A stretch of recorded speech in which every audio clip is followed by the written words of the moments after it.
Hey everyone, welcome to our top 10 list, and here's my top 10 personal favorite documentary movies. Yes, like I said, I want to show a little more diversity on this channel, and I did my top 10 favorite foreign movies, so I thought I'd talk about something I really never talk about on this channel. I want to talk about documentaries. I like a lot of documentaries. There's a lot of great documentaries out there, and you know what I thought I'd talk about? My top 10 personal favorite documentaries. Alright, get to it. Just my top 10 personal favorite documentaries. And of course, before top 10 list, you gotta have your honorable mentions. My honorable mentions are my top 10 personal favorite, not best, but favorite documentaries are Amy, How to Survive a Plague, Food Inc., Room 237, Inside Job, and In the Shadow of the Moon. All phenomenal movies, just couldn't make the top 10 list. But what did make my top 10 was my number 10. And my number 10 is An Inconvenient Truth. Yes, Al Gore's Inconvenient Truth about global warming.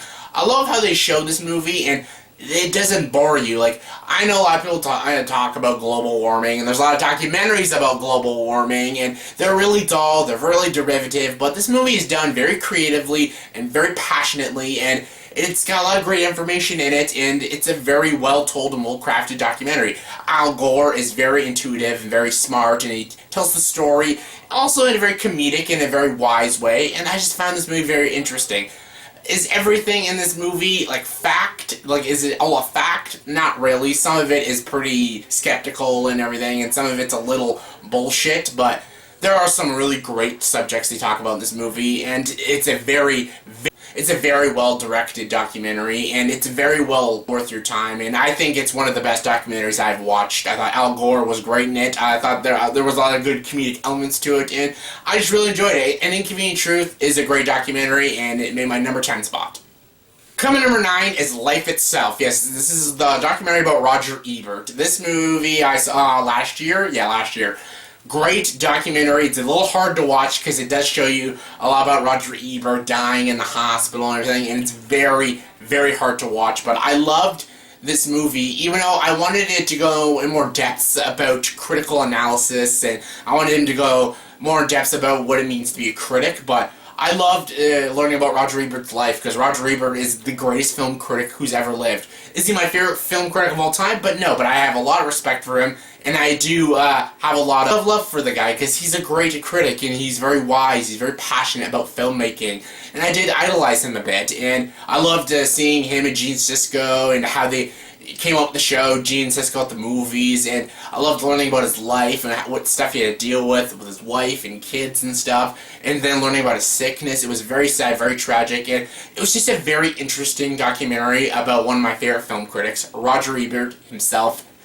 Life Itself, great documentary, especially if you're a huge Roger Ebert fan. Very well done.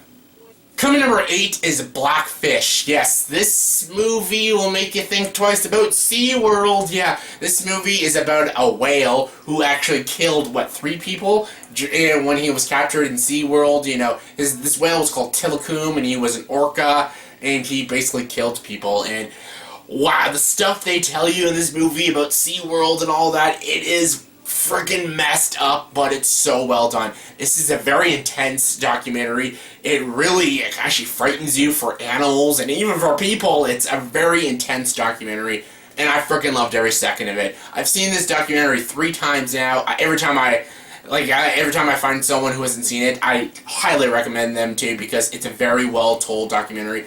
It shows a lot about animal cruelty and everything, and you shouldn't be capturing animals and making them do shows and everything, because that's a form of abuse and everything. And you learn a lot about SeaWorld and stuff, and you learn about this whale that is absolutely terrifying. This whale scares the shit out of me. Tilikum is one scary bastard. You know why he's doing it, but it's terrifying. And they show some pretty disturbing footage in this movie. Especially that scene when he's dragging that diver down. Oh my god. Very intense documentary, and one of my favorites. Coming number 7 is The Captains. Yes, this is a Star Trek documentary. This documentary stars William Shatner, and this is a very recent documentary, and a lot of people probably haven't even seen this documentary, and some people actually didn't even like it. I loved this documentary. I loved it. I watched it on the documentary channel with my grandpa. He's a big William Shatner fan, and he loved it, and I really loved it too. I respected it. William Shatner, basically, he interviews all the previous captains from the Star Trek TV shows and movies. He interviews Chris Pine, Patrick Stewart, and then, and then a few other cast members, and it's really well done. I loved seeing the story of all these Star Trek actors and what they had to go through, about the media, how they had to deal with the media and their personal life, and how Star Trek ruined their family life, and it's a very, very interesting documentary, and I learned a lot about William Shatner. At times, I found him unlikable, but then I actually grew to respect him more and more when I was watching this documentary, and I think it was a very well-told documentary.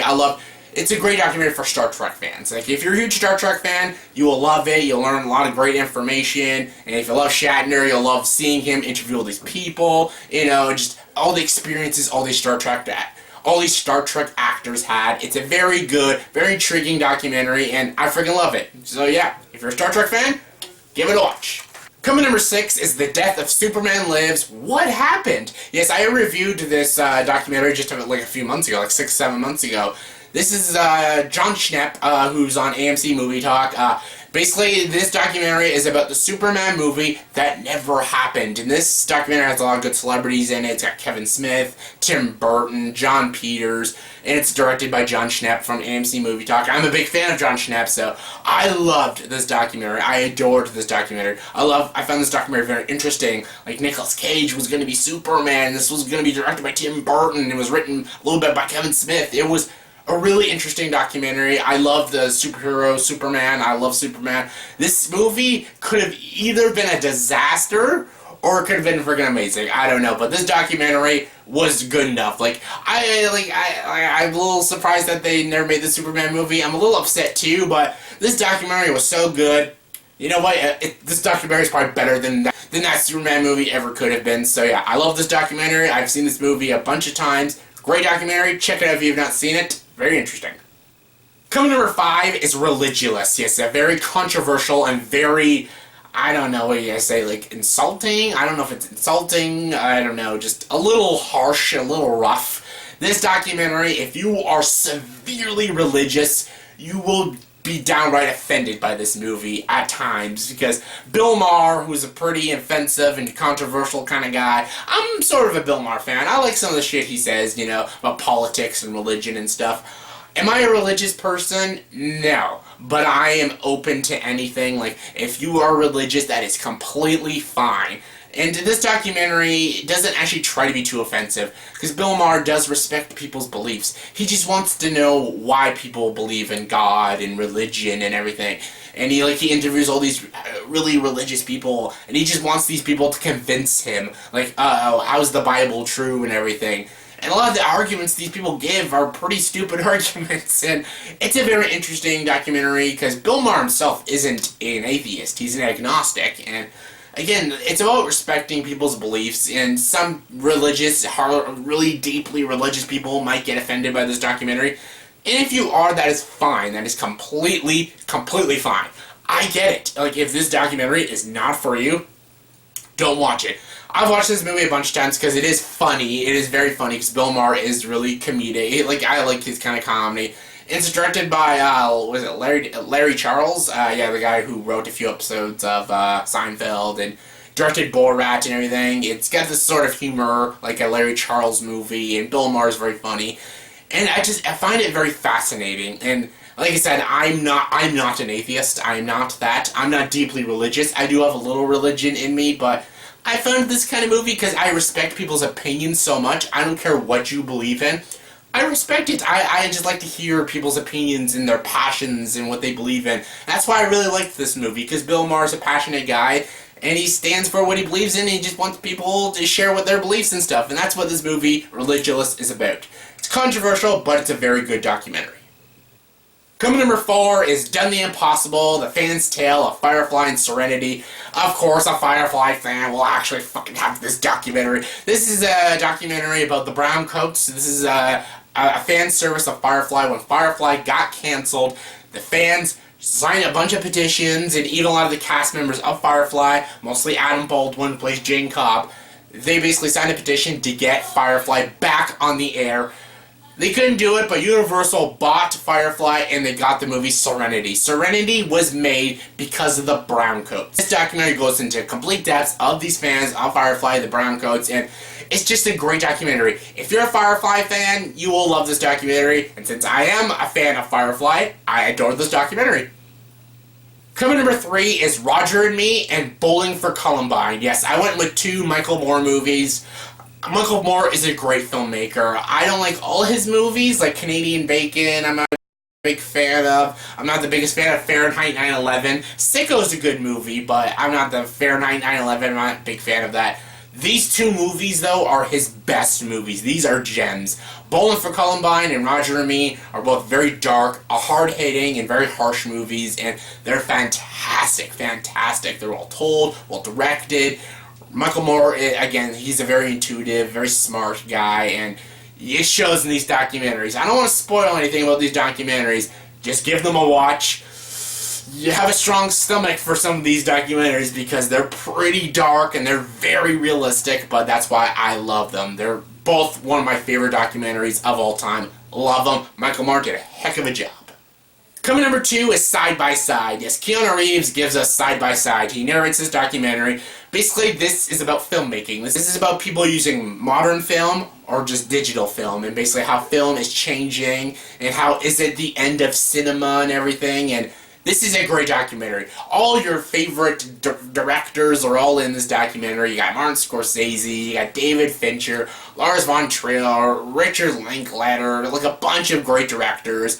And Keanu Reeves is the producer, and he's the guy interviewing all the people, and it's just a fascinating movie. It's got a lot of great clips of great classic movies, and I love this documentary. I've seen this documentary about 4 times, and it's a great documentary. I love seeing opinions of different filmmakers and how they think how cinema is going to go in the future. Do they think cinema's dead? Do they think digital filmmaking is the future, or modern filmmaking is the way to go? Some filmmakers don't even want to make movies anymore because digital filmmaking is taking over.